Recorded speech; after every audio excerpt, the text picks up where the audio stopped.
Hello dear students.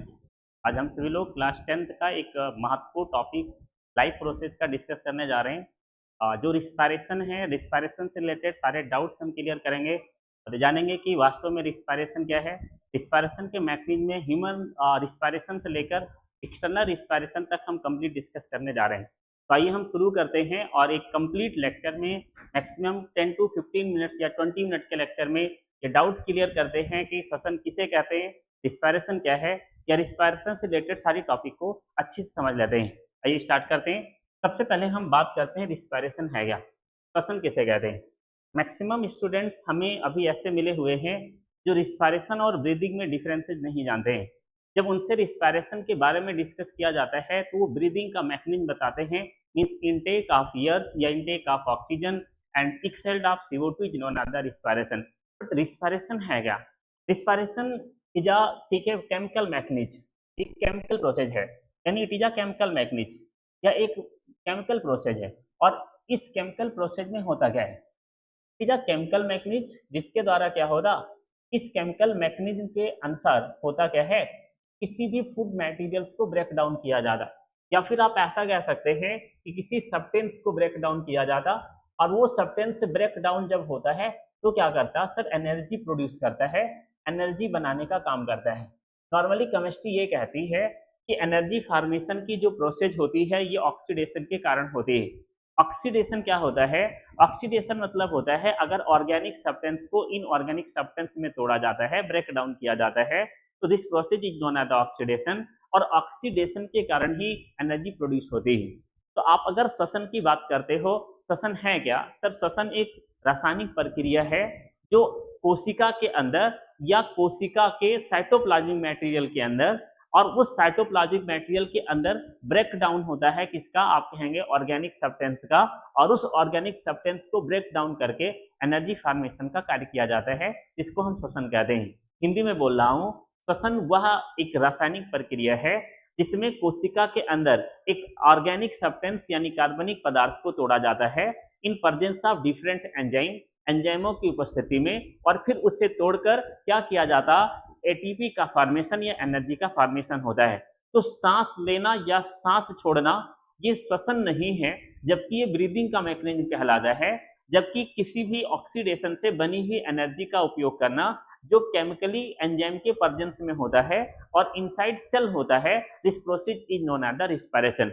हमने बताया कि यह एक केमिकल प्रक्रिया है, this is a chemical mechanism. इसमें किसी सब्सटेंस को तोड़ा जाता है और एनर्जी का फॉर्मेशन किया जाता है।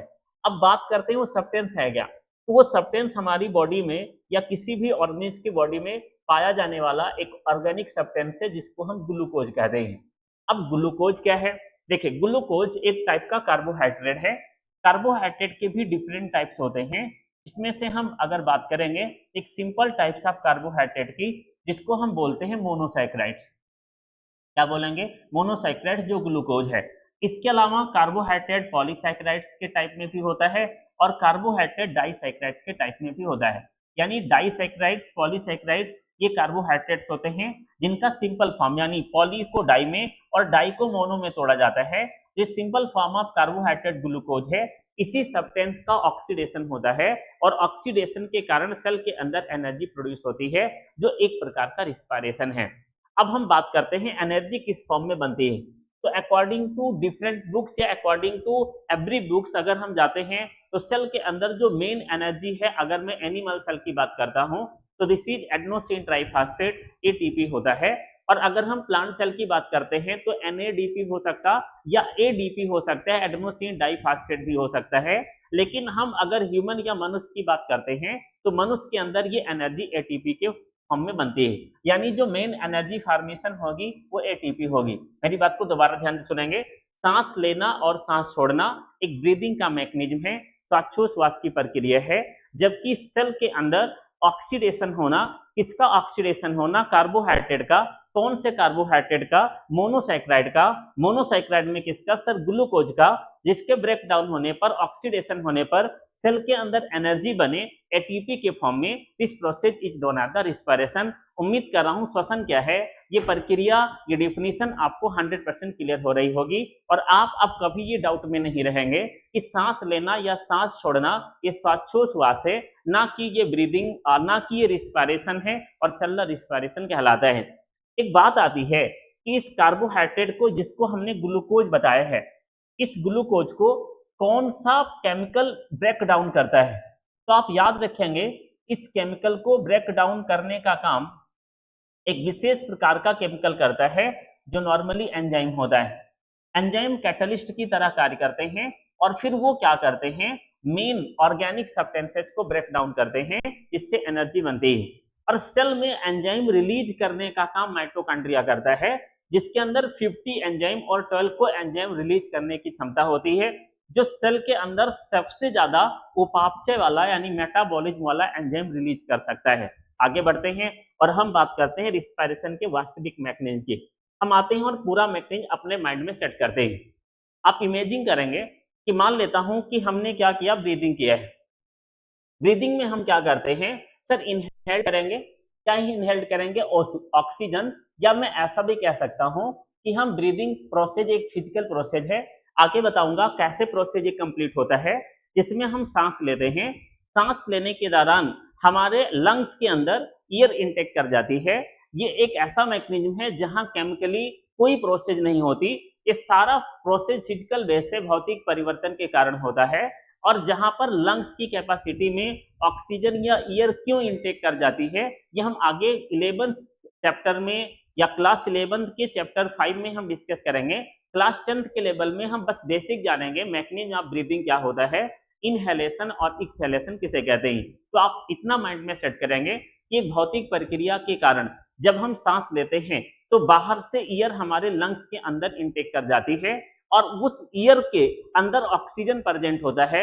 लोअर क्लास में आपने पढ़ा हुआ है कि लंग्स के अंदर जो भी एयर जाती है, एयर में जो कंपोजिशन ऑफ गैसेज होता है मैक्सिमम 78% के करीब नाइट्रोजन, 21% के करीब ऑक्सीजन, कार्बन डाइऑक्साइड और अदर गैसेज होती हैं। तो हमने जो सांस लिया है उसमें ऑक्सीजन रिच एयर को इस लंग्स के अंदर इनटेक कर लिया है। हम मान लेते हैं कि ये लंग्स है और ये हमारी एमआरडी है, मेन रिस्पिरेटरी डक्ट है या फिर ट्रेकिया है।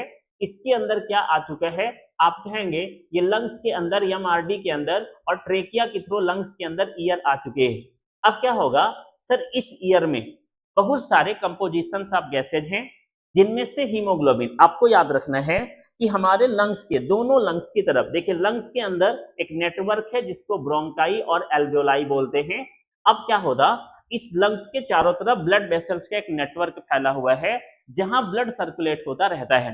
होता क्या है, इस ईयर से पीपीटी पीपीएम घटने के कारण क्या होता, जो बाहर से ऑक्सीजन है ये निकलकर हीमोग्लोबिन के साथ बाइंड हो जाती है। अब हीमोग्लोबिन बाइंड करके, हीमोग्लोबिन क्या है सर, ये हमारे ब्लड में आरबीसी के अंदर पाया जाने वाला एक रेड कलर का पिगमेंट है जो ग्लोबिन और हीम से मिलकर बना है, जिसमें प्रोटीनियस और नॉन प्रोटीनियस भाग होते हैं। बेसिक जानेंगे, ब्लड के अंदर एक रेड कलर का पिगमेंट होता है जो नॉर्मली हीमोग्लोबिन कहलाता है। ये करता क्या है, ऑक्सीजन को कैरी करता है, हीमोग्लोबिन के साथ बाइंड करता है और ऑक्सी हीमोग्लोबिन बनाने का काम करता है। अब क्या होगा, आप देखेंगे कि ब्लड वेसल्स की आर्टरी और बीन्स का नेटवर्क हमारी हार्ट तक फैला हुआ है। तो हम इसको मान लेते हैं कि ये हार्ट है। इस हार्ट में क्या हुआ सर, ब्लड राइट एट्रियम में आया, देन राइट वेंट्रिकल में गया। एट्रियम वेंट्रिकल हार्ट के चेंबर हैं। फिर क्या हुआ सर, हार्ट ने इसे पंप किया, तो हम मान लेते हैं आर्टरी के द्वारा यानी एक नेटवर्क के द्वारा क्या करती है sir, oxygen rich O2 plus haemoglobin rich blood को अब इसे सेल में पहुंचा दिया जाता, जहां Hb-O2 होता है और ऑक्सीजन अलग हो जाता। ज्यादा आपको माइंड में नहीं रखना है, क्या मैं समझाना चाह रहा हूं वो माइंड में आप मेकअप करेंगे। हमने सांस लिया, बाहर से एयर इनटेक किया, एयर में प्रेजेंट थी ऑक्सीजन और अदर गैसेज। ऑक्सीजन निकलकर हीमोग्लोबिन के साथ बाइंड कर गई। ऑक्सीजन से रिच हीमोग्लोबिन को ब्लड के साथ हार्ट ने पंप किया और खींचकर कहां पहुंचाया, राइट एट्रियम में। राइट एट्रियम से राइट वेंट्रिकल में। उसके बाद ये निकलकर कहां गया, आर्टरी के थ्रू सेल में गया। हम मान लेते हैं कि ये हमारी बॉडी में किसी ऑर्गन की एक सेल है, कहीं हो सकती है, ब्रेन में, किडनी में, लीवर में, स्किन में, एनीवन कहीं भी हो सकती है। तो मैं कंपेयर करता हूं कि यह एक सेल है जहां पर अब ऑक्सीजन हीमोग्लोबिन से अलग हो चुकी है और हीमोग्लोबिन फ्री हो चुका है। आगे का मैकेनिज्म डिस्कस करने के पहले हम ये जानते हैं कि ऑक्सीजन के प्रेजेंस में हम ब्रेक डाउन आप क्या करने जा रहे हैं, ग्लूकोज करने जा रहे हैं। लेकिन ग्लूकोज कैसे आया? हम मान लेते हैं कि हमने कोई फूड इनटेक किया जिसका डाइजेशन हुआ है। जब डाइजेशन हुआ तो सर उस कार्बोहाइड्रेट को ग्लूकोज के फॉर्म में मोनोसैकेराइड में तोड़ा गया। मोनोसैकेराइड भी क्या होगा सर, हार्ट में जाएगा, हार्ट से सेम पंप करके सेल तक पहुंचा दिया जाएगा। आपको दो चीजें माइंड में लेकर चलनी है कि हम कोई रोटी खाते हैं, रोटी का पाचन होता है, पाचन होने के बाद उसको सिंपलेस्ट फॉर्म में तोड़ा जाता जिसमें कुछ एंजाइम लगते हैं, फिर ग्लूकोज ब्लड में जाता है हमारे बिलाई के थ्रू, फिर उसे ब्लड के साथ ट्रांसफर करके हार्ट में पहुंचाया जाता और हार्ट भी पंप करके उसे सेल में पहुंचा देता है। अब मान लेते हैं कि हमारी सेल के अंदर ग्लूकोज भी आ गए हैं और हमारी सेल के अंदर ऑक्सीजन भी आ गए हैं। क्या होगा ध्यान से देखेंगे। एक यूकैरियोटिक सेल के अंदर बहुत सारे सेल ऑर्गेनल्स होते हैं। आपने कक्षा 9 में पढ़ा होगा कि गाल्गी कॉम्प्लेक्स, इंडोप्लाज्मिक रेटिकुलम, माइटोकॉन्ड्रिया जैसे डबल मेम्ब्रेन सेल ऑर्गेनल्स हैं। वैसे ही एक मेन सेल ऑर्गेनल्स हमारी बॉडी में प्रेजेंट होता है या हमारी सेल में प्रेजेंट होता है जिसको हम माइटोकॉन्ड्रिया कहते हैं। होता क्या है इस माइटोकॉन्ड्रिया में? अब क्या होता, सबसे पहले ग्लूकोज को साइटोप्लाज्म के अंदर ब्रेक डाउन किया जाता है एक प्रक्रिया के through, and this process is known as the glycolysis. इस प्रक्रिया को हम क्या बोलते हैं? ग्लाइकोलाइसिस बोलते हैं। ये भी एक केमिकल रिएक्शन होता है। इसके बाद क्या होता, ग्लाइकोलाइसिस के मैकेनिज्म से एक विशेष प्रकार का केमिकल बनता है जिसको हम पायरुविक एसिड कहते हैं। पायरुविक एसिड कहाँ जाता सर? माइटोकॉन्ड्रिया में। माइटोकॉन्ड्रिया की बेसिक संरचना आपको आनी चाहिए सर। माइटोकॉन्ड्रिया में बाहर आउटर मेम्ब्रेन होती है, अंदर की तरफ इनर मेम्ब्रेन होती है, उसके अंदर मैट्रिक्स होता है और इस मैट्रिक्स के अंदर बहुत सारे एंजाइम प्रेजेंट होते हैं जो एक साइकिल कंप्लीट करते हैं जिसको हम क्रेब्स साइकिल कहते हैं। इस क्रेब्स साइकिल में एटीपी का फॉर्मेशन होता है। अब इस प्रक्रिया को हम रिस्पायरेशन कहते हैं। मैं पूरा मैकेनिज्म रिवाइज करता हूं, आप इमेजिन करेंगे मेरे साथ। हमने सांस लिया, सांस लेकर हमने ऑक्सीजन इनटेक किया, ऑक्सीजन हीमोग्लोबिन के साथ बाइंड हुई, फिर हार्ट में गई, ब्लड ने हार्ट से पंप करके उसको सेल तक पहुंचाया जहां वो हीमोग्लोबिन से अलग हुई और ऑक्सीजन सेल में पहुंच गई।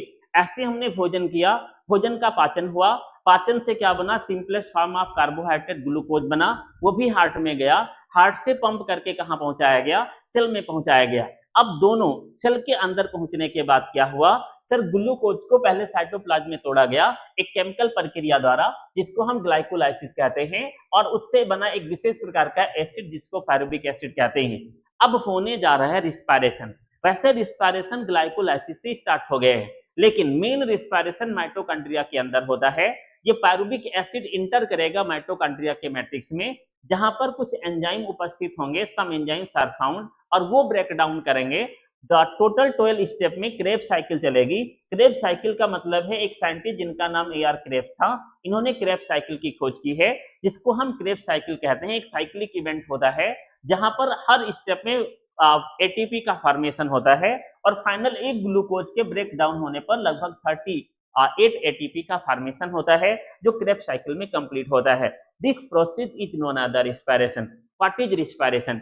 Respiration is the chemical process by which one molecules of glucose break down and produce the energy या produce ये form of energy. This is known as the respiration. Mitochondria के अंदर होने वाली वह रासायनिक प्रक्रिया जिसमें क्या किया जाएगा? एक सिंपलेस्ट शर्करा को तोड़ा जाएगा, एनर्जी का फॉर्मेशन किया जाएगा। इस प्रक्रिया को हम श्वसन कहेंगे। आगे क्या होगा? जब क्रेब साइकिल्स या ग्लाइकोलाइसिस चलती है तो सर इसमें एक बेस्ट प्रोडक्ट भी बनता है, एक्स्ट्रा प्रोडक्ट, जो कार्बन डाइऑक्साइड होता है। कार्बन डाइऑक्साइड पुनः हीमोग्लोबिन के साथ बाइंड करता है, हीमोग्लोबिन के साथ बाइंड करके सेम ये वीन्स के थ्रू कहां पहुंचाया जाता? हार्ट में, और हार्ट इसे जब पंप करता है तो पुनः कहां पहुंचा देता? लंग्स में। अब लंग्स में क्या होता? जब हम एक्सहेल्ड करते हैं, एक्सहेलेशन करते हैं, तो फिर इस CO2 को अपने लंग से बाहर निकाल देते हैं। यहाँ पर हमने 3 डिफरेंट मैकेनिज्म आपको समझाया है जो अपने माइंड में आपको बिल्कुल मैप करने हैं। क्या क्या समझाया थोड़ा ध्यान से देखेंगे। हमने आपको बताया कि आप देखें यहां से यहां तक, कहां से कहां तक की प्रक्रिया, सर यहां से यहां तक प्रक्रिया जहां से हमने ऑक्सीजन को इनटेक किया है, यानी O2 को इनटेक करना पहला। इसके अलावा हमने क्या किया है, CO2 को एक्सहेल्ड किया है, यानी CO2 को बाहर निकाला है। तो ऑक्सीजन को ग्रहण करना और CO2 को बाहर निकालना, सर इस प्रक्रिया को आप ब्रीदिंग कह दीजिए। तो दिस इज अ ब्रीदिंग, ये ब्रीदिंग है, समझना ध्यान से। इसके अलावा मैं बात करूं और मैकेनिज्म की, हमने हीमोग्लोबिन के साथ ऑक्सीजन को पंप करके सेल तक पहुंचाया है। सेल से हमने CO2 को फिर क्या किया है, पंप करके हार्ट और फिर लंग्स तक पहुंचाया है। सर यहां से यहां तक की प्रक्रिया जहां ऑक्सीजन को पंप करके सेल तक या कार्बन डाइऑक्साइड को पंप करके लंग्स तक पहुंचाया जाता है, सर इस प्रक्रिया को आप क्या बोल सकते हो, एक्सचेंज ऑफ गैसेज बोल सकते हो, या फिर आप इसे सर्कुलेशन भी बोल सकते हो। तो this is known as the exchange of gases, ये सेकंड मैकेनिज्म होगा। और लास्ट, सर माइटोकॉन्ड्रिया के अंदर एंजाइम्स के प्रेजेंट में एटीपी का फॉर्मेशन होता है। सर ये आप बोलिए रिस्पायरेशन है, जो एक केमिकल प्रोसेस होती है जिसमें क्या होता, सर मेन मैकेनिज्म के अकॉर्डिंग रिस्पायरेशन होता है और रिस्पायरेशन के थ्रू नए सब्सटेंस एटीपी का फॉर्मेशन होता है, जो एनर्जी प्रोडक्ट के रूप में अपना रोल प्ले करती है। तो रिस्पायरेशन के होल मैकेनिज्म में ब्रीदिंग, एक्सचेंज ऑफ गैसेज और रिस्पायरेशन, ये 3 डिफरेंट इवेंट सम्मिलित होते हैं। उम्मीद कर रहा हूं ये बेसिक कॉन्सेप्ट आपके माइंड में बिल्कुल सेट हो गया होगा। आगे बढ़ते हैं और अब हम डिस्कस करते हैं ब्रीदिंग और रिस्पायरेशन के डिफरेंसेस की। ब्रीदिंग क्या है पहले माइंड में सेट करेंगे। अभी मैंने आपको ब्रीदिंग बिल्कुल क्लियर किया है। ब्रीदिंग एक फिजिकल प्रोसेस है। कैसी प्रोसेस है? फिजिकल प्रोसेस है। फिजिकल प्रोसेस का मतलब है यहाँ किसी केमिकल की कोई आवश्यकता नहीं है। जबकि मैं अगर रिस्पायरेशन की बात करूं, सर ये केमिकल प्रोसेस है। कैसी प्रोसेस होगी? केमिकल। विदाउट केमिकल ये कंप्लीट नहीं हो सकती है। तो ब्रीदिंग एक फिजिकल प्रोसेस है, जबकि रिस्पायरेशन एक केमिकल प्रोसेस है। मैं दूसरी अगर बात करूं तो मैं बात कर सकता हूं कि ब्रीदिंग की प्रोसेस में ईयर लंग्स में इंटर करेगी, समझना ध्यान से। ईयर कहाँ जाएगी? लंग्स में, ठीक है। जबकि रिस्पायरेशन की प्रोसेस में क्या होगा, सर केमिकल्स यूज होंगे, जिसमें ग्लूकोज का ऑक्सीडेशन होगा। क्या होगा? ग्लूकोज का ऑक्सीडेशन होगा। और ग्लूकोज का जो ऑक्सीडेशन होगा, इससे क्या बनेगी, सर एनर्जी का फॉर्मेशन होगा। एनर्जी किस फॉर्म में बन सकती है? एटीपी के फॉर्म में बन सकती है, अदर फॉर्म में भी बन सकती, बट मेन फॉर्म क्या होगा? एटीपी होगा। तो ईयर का लंग्स में जाना और लंग्स से बाहर निकलना, ग्लूकोज का ऑक्सीडेशन होना, एनर्जी एटीपी के फॉर्म में बनना, ये रिस्पायरेशन है और वो ब्रीदिंग है। इसके अलावा ये प्रक्रिया मेनली लंग्स में पूरा होती है, या आप कह दें, ठीक है, इन्वायरमेंट से, यानी बाहर के वातावरण से, ठीक है। देखें बाहर से यानी आउटसाइड से, कहाँ? लंग्स में। पहली मैकेनिज्म आउटसाइड टू लंग्स। दूसरा क्या होगा? आप कहेंगे सर लंग्स टू आउटसाइड, ठीक है। तो पूरा होती है। यहाँ क्या होगा सर, ये सारा मैकेनिज्म माइटोकॉन्ड्रिया में होता है। कहाँ होता है? माइटोकॉन्ड्रिया में होता है। अगली बात ध्यान से देखेंगे। मैं अगर बात करूं ब्रीदिंग की, सर इस प्रक्रिया में एनर्जी लगती है, एनर्जी की रिक्वायरमेंट होती है, आवश्यकता पड़ती है। बिना एनर्जी ये प्रक्रिया नहीं हो सकती। सर इस प्रक्रिया में एनर्जी का फॉर्मेशन होता है, एनर्जी बनती है, ध्यान रखेंगे। इसके अलावा नेक्स्ट में बात करता हूं, इस प्रक्रिया में एंजाइम की रिक्वायरमेंट है। किसकी आवश्यकता होती? एंजाइम की रिक्वायरमेंट है। एंजाइम के बिना प्रेजेंट में ये प्रोसेस नहीं हो सकती। जबकि यहाँ पर एंजाइम की कोई रिक्वायरमेंट नहीं होती है, यानी विदाउट एंजाइम ये प्रक्रिया पूरा हो जाती है, एंजाइम की कोई आवश्यकता नहीं है। तो ब्रीदिंग और रिस्पायरेशन को आप माइंड में सेट करेंगे। सर ब्रीदिंग फिजिकल मैकेनिज्म है, फिजिकल प्रोसेस है। रिस्पायरेशन केमिकल मैकेनिज्म है, रासायनिक प्रक्रिया है।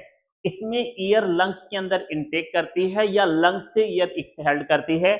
आउटसाइड टू लंग्स या lungs to outside air intake और एक्सहेल्ड की जा सकती है। इस प्रक्रिया में ग्लूकोज का ऑक्सीडेशन होता है, एनर्जी एटीपी के फॉर्म में बनती है। इस प्रक्रिया में एनर्जी की जरूरत होती है, तब लंग्स का मूवमेंट हो पाएगा with help of external intercostal muscles और internal intercostal muscles and diaphragm. जबकि इस प्रक्रिया में माइटोकॉन्ड्रिया के अंदर एनर्जी का फॉर्मेशन होता है, एनर्जी यूज भी की जाती है, बट जितनी बनती है उससे कहीं कम यूज की जाती है। इस प्रक्रिया में एंजाइम की कोई आवश्यकता नहीं है। जबकि इस प्रक्रिया में एंजाइम के बिना कोई कार्य नहीं हो सकता है। This is two main difference between the breathing and respiration and total the difference between the breathing and respiration. उम्मीद कर रहा हूं ये पॉइंट्स आपको बिल्कुल क्रिस्टल क्लियर हो रहा होगा। अब हम बात करते हैं नेक्स्ट टॉपिक की और हम कंपैरिजन करते हैं एनारोबिक और एरोबिक रिस्पायरेशन में। What is aerobic respiration? Aerobic respiration का मतलब है कि सर ऐसा श्वसन जिसमें ऑक्सीजन की जरूरत पड़ेगी, ऑक्सीजन प्रेजेंट होगा और उस ऑक्सीजन के प्रेजेंट में किसी ऑर्गेनिक सब्सटेंस को, किसी ऑर्गेनिक मटेरियल को तोड़ा जाएगा। किस फॉर्म में? आप कहेंगे इनऑर्गेनिक फॉर्म में। और जब इनऑर्गेनिक फॉर्म में तोड़ा जाएगा तो सर उस दौरान एनर्जी का फॉर्मेशन होगा। ठीक है, this is known as the aerobic. Anaerobic क्या है सर? CO2 के प्रेजेंस में, किसके प्रेजेंस में? CO2 के प्रेजेंस में क्या होगा सर? किसी इनऑर्गेनिक, ऑर्गेनिक को तोड़ा जाएगा और ऑर्गेनिक को तोड़ने के बाद किसमें बदला जाएगा? इनऑर्गेनिक फॉर्म में बदला जाएगा। सर इस मैकेनिज्म को हम एनारोबिक रिस्पायरेशन कहेंगे। अब अगर मैं एरोबिक की बात करूं तो यहां पर एनर्जी का फॉर्मेशन, एनर्जी का फॉर्मेशन मैक्सिमम अमाउंट में होता है, ज्यादा एनर्जी बनती है। ठीक है, मैं अगर बात करूं इसकी आप बात करेंगे एनारोबिक की, मैक्सिमम अमाउंट में होती है। मैं अगर इसकी बात करता हूं तो एनर्जी का फॉर्मेशन होता है, बट एनर्जी का फॉर्मेशन लेस अमाउंट में होता है, कम मात्रा में किया जाता है।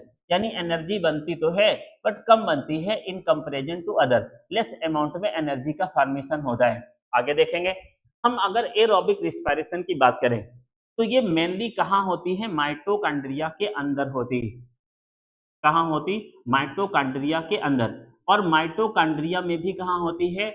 मैट्रिक्स के अंदर। ठीक है, मैं अगर बात करूं एनारोबिक की, हम दो एग्जांपल लेते हैं। एक ईस्ट, ये ईस्ट की सेल के अंदर हो सकती है या फिर ये हमारी मसल्स सेल में भी हो सकती है। किसमें हो सकती? मसल्स सेल में।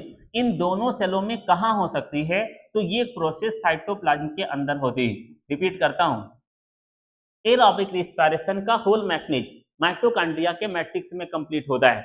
एनारोबिक रिस्पायरेशन का होल मैकेनिज्म ईस्ट के सेल के साइटोप्लाज्म में या फिर मसल सेल के साइटोप्लाज्म में कंप्लीट होता है। ये एक लॉन्ग टर्म प्रोसेस होती है जिसमें दो मेन साइकिल आती है।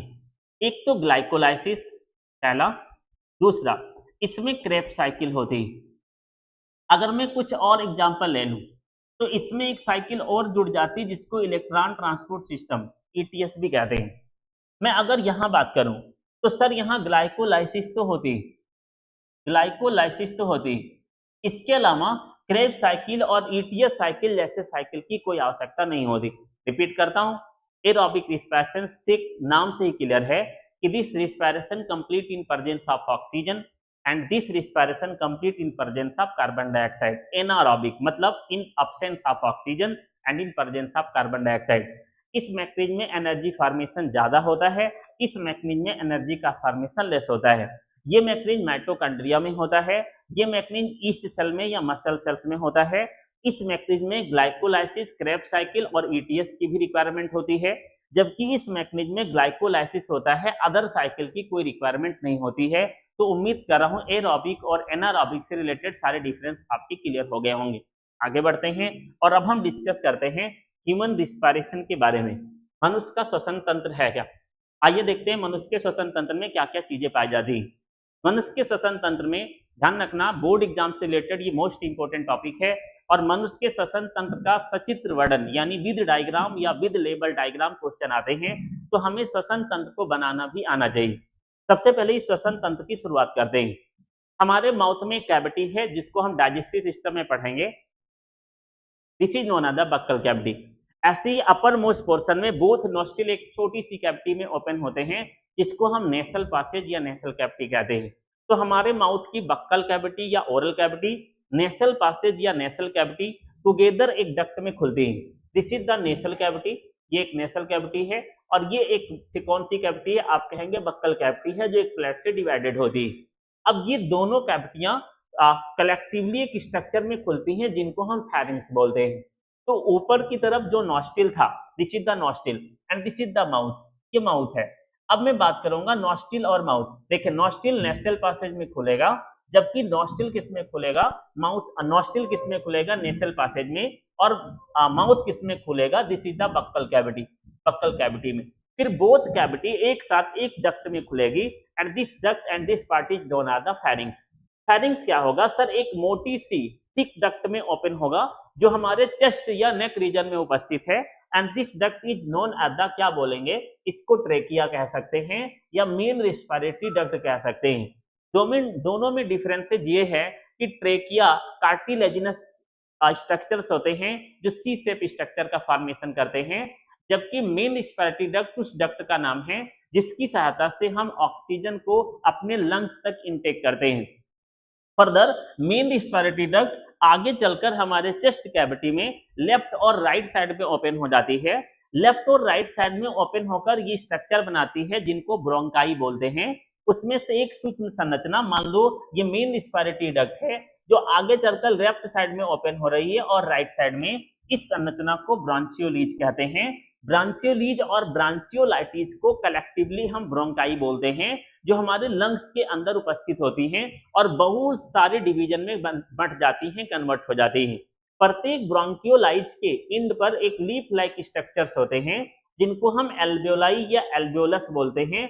एल्वेओलाई और एल्वेओलस प्लूरल और सिंगुलर वर्ड्स हैं जो लंग्स के अंदर कई करोड़ संरचनाओं का निर्माण करते हैं। तो आपको ऐसे इमेजिन करना है कि नॉस्ट्रिल नेसल पैसेज में या नेसल कैविटी में, माउथ ओरल कैविटी में, ये दोनों कैविटियां आगे चलकर एक छोटे से डक्ट कीप लाइक स्ट्रक्चर में, फेरिंग्स में, फिर एक डक्ट ओपन होती है जो हमारे नेक या चेस्ट रीजन में है जिसको हम क्या बोलते हैं, main respiratory duct. Main respiratory duct furtherly open into two parts, one is left lungs and other is right lungs. Left lungs और राइट लंग्स में ब्रोंकाई में खुलती है और ब्रोंकाई के टिप पर कई मिलियंस या बिलियंस स्ट्रक्चर्स होते हैं, this is known as the alveoli या एल्वेओलस बोलते हैं। दोनों लंग्स को मिलाकर इनफाइनाइट एल्वेओलाई या इनफाइनाइट ब्रोंकाई उपस्थित होते हैं। जब हम ऑक्सीजन को इनटेक करते हैं, अंदर ग्रहण करते हैं, तो ये ऑक्सीजन फर्दरली पूरे लंग्स में फैल जाते हैं। और लंग्स क्या है हम इसके बारे में जानते हैं।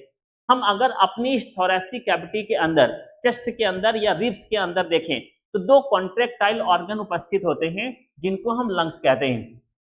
ये लंग्स राइट लंग्स और लेफ्ट लंग्स में बटे होते हैं और इन दोनों लंग्सों के बीच में हमारा मेन इंपॉर्टेंट ऑर्गन हार्ट भी उपस्थित होता है। अब लंग्स के चारों तरफ रिब्स प्रेजेंट होती हैं। आपको कंफर्म होना चाहिए कि ह्यूमन बॉडी में 12 पेयर रिब्स हैं, जिसमें से 6 रिब्स डायरेक्टली, 4 इनडायरेक्टली और 2 रिब्स ओनली वर्टिब्रल कॉलम से जुड़ी होती हैं, जो मेन बोन्स स्टर्नम से जुड़ी नहीं होती, लेकिन वो एक केज फॉर्मेशन करती हैं, पिंजरे जैसी संरचना बनाती हैं 12 लेफ्ट साइड में और 12 राइट साइड में, जिनको हम थोरैसिक केज या थोरैसिक कैविटी कहते हैं, जहां 1 पेयर्स, एक राइट साइड का ये वाला पार्ट्स लंग्स का और ये एक लेफ्ट साइड के 1 पेयर्स लंग्स उपस्थित होते हैं। अगर हम अपने ध्यान से देखेंगे, अपर मोस्ट सरफेस पर रिब्स है, साइड में रिब्स है, पीछे रिब्स है, आगे स्टर्नम है। मैं अगर इस डायग्राम को ऐसे दिखाऊं तो ये स्टर्नम है, इसके पीछे क्या है सर, ये वर्टिब्रल कॉलम है। स्टर्नम से एक डक्ट, एक बोन्स निकली हुई है, दूसरी निकली है, तीसरी है, चौथी है, ऐसे 14 यानी आप कहेंगे 12 पेयर्स स्ट्रक्चर्स निकला हुआ है और जिसके अंदर एक कैविटी बनती है जिसको हम थोरैसिक कैविटी कहेंगे। यानी आप इमेजिन करो, आगे स्टर्नम, पीछे वर्टिब्रल कॉलम, एक रिब्स ऐसे घूमकर वहां जुड़ी है, दूसरी, तीसरी, चौथी, ऐसे 1 करके 12 पेयर्स रिब्स जुड़ी हुई हैं जो हमारी बॉडी की थोरैसिक कैविटी बनाती हैं।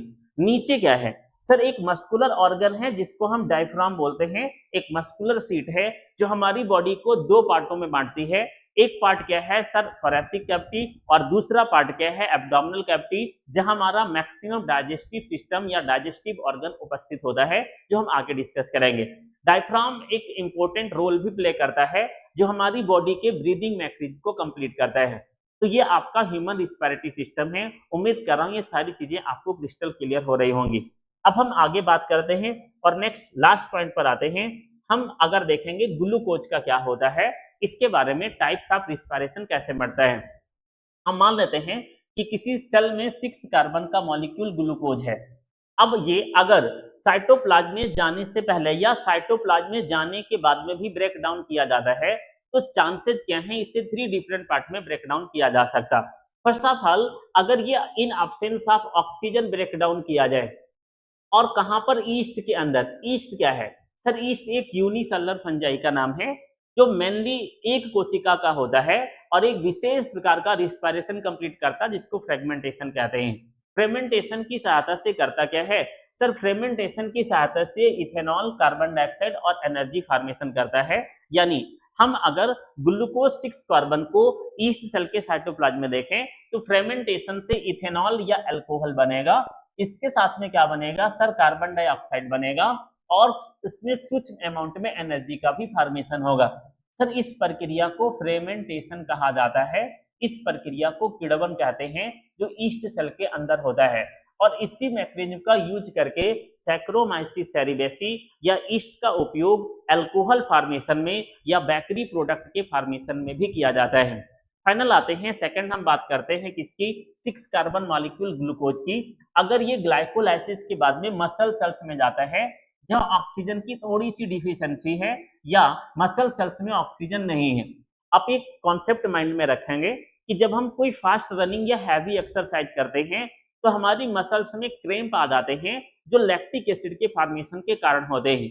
ये भी एक प्रकार का एनारोबिक रिस्पायरेशन है जहां इन एब्सेंस ऑफ ऑक्सीजन या less presence of oxygen glucose 6 carbon molecule को ब्रेक डाउन किया जाता है जिससे लैक्टिक एसिड 3 कार्बन का यानी 3 कार्बन का मॉलिक्यूल बनता है और साथ में क्या बनता है? एनर्जी का फॉर्मेशन होता है। इस प्रक्रिया को एनारोबिक रिस्पायरेशन कहते हैं। लास्ट में बात करूं 6 कार्बन मॉलिक्यूल की, तो 6 कार्बन मॉलिक्यूल को सबसे पहले ग्लाइकोलाइसिस में तोड़ा जाता है। किसमें तोड़ा जाता? ग्लाइकोलाइसिस में। ग्लाइकोलाइसिस में ये कार्य क्या होती है? ग्लाइकोलाइसिस में पायरुविक एसिड बनता है, अभी समझाया गया था। और पायरुविक एसिड कहाँ बनता है सर? साइटोप्लाज्म में बनता है, सेल के कोशिका द्रव्य में बनता है। फिर यहाँ से क्या होगा सर? इसको इंटर कराया जाता है माइटोकॉन्ड्रिया में। तो आप ध्यान से सुनेंगे। हम मान लेते हैं कि इन presence of oxygen in mitochondria, mitochondria के अंदर क्या होता सर? वहां कार्बन डाइऑक्साइड का फॉर्मेशन होगा, साथ में वाटर बनेगा और मैक्सिमम अमाउंट में एनर्जी का फॉर्मेशन होगा। सर इस रिस्पायरेशन को एरोबिक रिस्पायरेशन कहते हैं। इस प्रकार अगर मैं इसकी बात करूं और इसकी बात करूं तो ये दोनों एक प्रकार के एनारोबिक रिस्पायरेशन हैं, जबकि ये वाला रिस्पायरेशन एरोबिक रिस्पायरेशन होता है। ये 3 प्रकार का रिस्पायरेशन हम अलग अलग टाइप की सेल में देख सकते हैं। रिवाइज करता हूं। हमारी सेल के अंदर यूकैरियोटिक सेल में ग्लाइकोलाइसिस से ग्लूकोज को पायरुविक एसिड में बदला जाए, फिर माइटोकॉन्ड्रिया के अंदर तोड़कर ग्लूकोज कार्बन डाइऑक्साइड में कन्वर्ट हो, वाटर और एनर्जी का फॉर्मेशन हो एटीपी के फॉर्म में, तो this is the aerobic respiration and this is the mean cellular respiration. इसके अलावा 6 कार्बन मॉलिक्यूल ग्लूकोज को इस सेल के अंदर तोड़ा जाए तो इथेनॉल या अल्कोहल बनेगा, साथ में कार्बन डाइऑक्साइड और एनर्जी बनेगी जो एनर्जी लेस अमाउंट में होगी। सर ये फ्रेगमेंटेशन है और एक प्रकार का एनारोबिक रिस्पायरेशन है। इसी प्रकार लैक ऑफ ऑक्सीजन में मसल सेल्स क्या करती है? इसी ग्लूकोज के 6 कार्बन मॉलिक्यूल को 3 कार्बन मॉलिक्यूल्स लैक्टिक एसिड में तोड़ती है, साथ में एनर्जी का भी फॉर्मेशन होता है। तो this is known as the, इसको हम क्या बोलेंगे सर? ये भी एक प्रकार का एनारोबिक रिस्पायरेशन कहलाता है जो मसल सेल्स के अंदर होता है और इसी एक्यूमुलेशन के कारण लैक्टिक एसिड बनता है जो एक्यूमुलेट करके मसल्स क्रैम्प करने का काम करता है। तो this is the different 3 types of the respiration, aerobic and anaerobic. अब मैं थोड़ा सा डिस्कस कर लेता हूं मैकेनिज्म ऑफ ब्रीदिंग के बारे में जो डिटेल में आपको पढ़ाया गया, बट मैं एक स्टार्ट की देता हूं कि मैकेनिज्म ऑफ ब्रीदिंग है क्या। सबसे पहले मैं अगर मैकेनिज्म ऑफ ब्रीदिंग की बात करूं, इसकी बात करूंगा मैकेनिज्म ऑफ ब्रीदिंग की, ठीक है, ध्यान से देखेंगे। मैं अगर मैकेनिज्म ऑफ ब्रीदिंग की बात करूं तो ये 2 पार्ट में बटा हुआ है। ब्रीदिंग को हम 2 पार्ट में बांट सकते हैं। बेसिक में समझने का प्रयास करना, ठीक है। फर्स्ट स्टेप इज इनहेलेशन, ठीक है, inhalation and second is exhalation. ये 2 मैकेनिज्म होगा। अब मैं सबसे पहले बात करता हूं इनहेलेशन की। इसमें क्या होगा देखिए, ध्यान से सुनेंगे। किसी भी ब्रीदिंग के मैकेनिज्म में ह्यूमन बॉडी में 2 ऑर्गन रिस्पॉन्सिबल हैं, आपके माइंड में सेट होना चाहिए।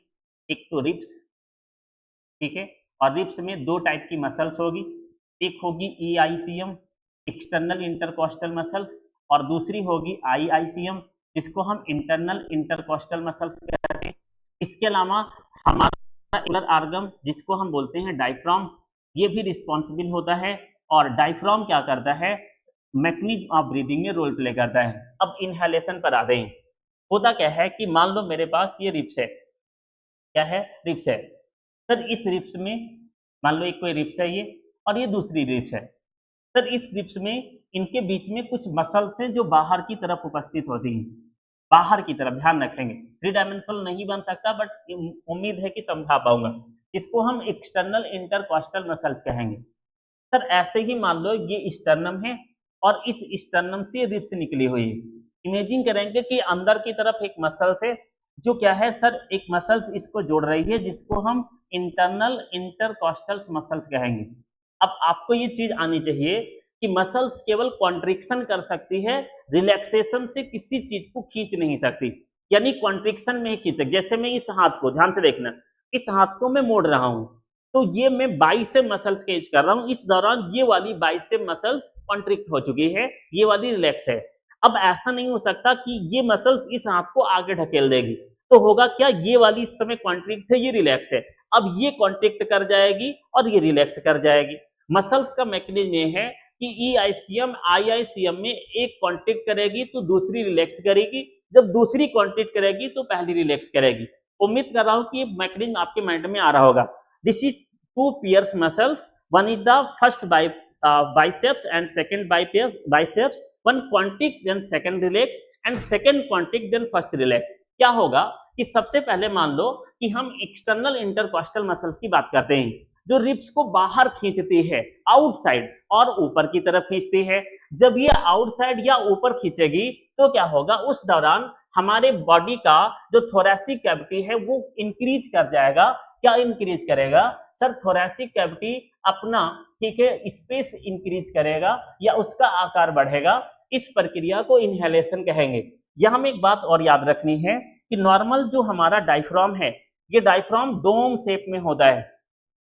कैसा होता, डोम शेप में, लेकिन एक्सहेलेशन के दौरान ये स्ट्रेट हो जाता है। तो यानी एक्सटर्नल इंटरकोस्टल मसल ने रिब्स को बाहर खींचा है, ऊपर की तरफ खींचा है, हमारा डायफ्राम सीधा हो गया है, दोनों थोरैसिक कैविटी का आकार बढ़ गए हैं और बाहर से फ्रेश एयर हमारे लंग्स के अंदर इनटेक कर गई है, जिसको हम क्या बोलते हैं, इनहेलेशन बोलते हैं। ये बात आपको आनी चाहिए। अब हम बात करते हैं एक्सहेलेशन की। हम इस मैकेनिज्म को पलट देते हैं। क्या होता है, सबसे पहले जो मेन एक्सटर्नल इंटरकोस्टल मसल्स थी ये किसमें जाती है, आप कहेंगे सर ये अभी तक कॉन्ट्रिक्ट थी लेकिन अब ये क्या करेगी सर, रिलैक्स कर जाएगी। जैसे ही ये रिलैक्स करेगी उल्टा होगा सर, इंटरनल इंटरकोस्टल मसल्स क्या कर जाएगी, कॉन्ट्रिक्ट कर जाएगी और क्या होगा, एक्सटर्नल इंटरकोस्टल मसल्स रिलैक्स कर जाएगी। मैंने अभी आपको बताया कि कोई भी मसल्स कॉन्ट्रिक्ट कर सकती है जिससे किसी भी बोन्स को खींच सकती है, जबकि रिलैक्स नहीं कर सकती। हमारे हाथ में मसल्स है जिनको हम बाइसेप मसल्स कहेंगे, अगर ये कॉन्ट्रिक्ट करती है तो दूसरी रिलैक्स करेगी, इसी मैकेनिज्म को जोड़ेंगे। अब ये कॉन्ट्रिक्ट करती है और हमारा हाथ सीधा होता है, इसका मतलब ये रिलैक्स करती है। एक्सटर्नल इंटरकोस्टल मसल जब कॉन्ट्रिक्ट थी तो हमारी रिब्स बाहर गई थी। जब एक्सटर्नल इंटरकोस्टल मसल्स रिलैक्स है और इंटरनल इंटरकोस्टल मसल कॉन्ट्रिक्ट कर रही है तो अब रिब्स अंदर की तरफ जाएगी, डाउनवर्ड जाएगी और अब क्या होगा सर, जो डायफ्राम स्ट्रेट हो गया था वो पुनः अपने आकार में आ जाएगा, जिससे क्या होगा सर, दोनों थोरैसिक कैविटी का आयतन कम होगा और इसमें भरी हुई CO2 कार्बन डाइऑक्साइड और अदर गैसेज बाहर निकल जाएंगी। इस प्रक्रिया को हम एक्सहेलेशन कहेंगे। तो उम्मीद कर रहा हूं कि मैकेनिज्म ऑफ ब्रीदिंग क्या है, इनहेलेशन, एक्सहेलेशन क्या है, आपको अच्छे से समझ में आ गया होगा। इस लेक्चर में हमने रिस्पायरेशन क्या है क्लियर किया है, ब्रीदिंग क्या है, एरोबिक क्या है, एनारोबिक क्या है, ह्यूमन डाइजेस्टिव सिस्टम क्या है, मैकेनिज्म ऑफ रिस्पायरेशन क्या है, जो मोर देन सफिशिएंट है क्लास 10th के लेवल का। और उम्मीद कर रहा हूं कि आप ये सारे डाउट्स क्लियर कर लेंगे। इस वीडियो को पूरे मन से देखेंगे और हमें कमेंट बॉक्स में बताएंगे कि क्या आपको रिस्पायरेशन जैसी टॉपिक समझ में आ रही है, जिससे हमारी एनर्जी और कार्य करे, जिससे मैं लाइव प्रोसेस जैसे चैप्टर के और टॉपिकों को आप तक पहुंचा पाऊं। Thank you, best of luck.